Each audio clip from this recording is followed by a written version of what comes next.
Ang sigaw ng mga Kim Pao o mga fan ni na Kim Chiu at Paolo Avellino, endgame na. Meaning, nagkaalaman na. Endgame na raw at sina Kim at Paolo na. Ang dahilan ng ganitong komento ay dahil sa Instagram post ni Paolo. Nag-post si Paolo ng paalala sa madlang people. Kung hindi maiiwasang lumabas, don't forget to bring an umbrella. Hindi kaya ng jacket lang ang bagyo. Please stay safe everyone. Hindi na-disappoint ni Paolo ang mga Kim Pao dahil ang photo na ipinost niya ay ang larawan nila ni Kim habang nasa ulan. Nakakaaliw ang mga comments sa simpleng post lang na ito ni Paolo dahil tumodo yata ang kilig ng mga fan nila. Tulad na lang na wala na, endgame na, ihanda na ang mga lechon. Nag-post pa nga si Paolo ng collection photos nila mula sa isang Kim Pao fan. Uso ito lalo na sa Instagram.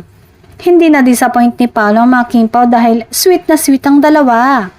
Grabe, paano nga kaya at kung kumpirmadong may relasyon na ang dalawa at official na umamin?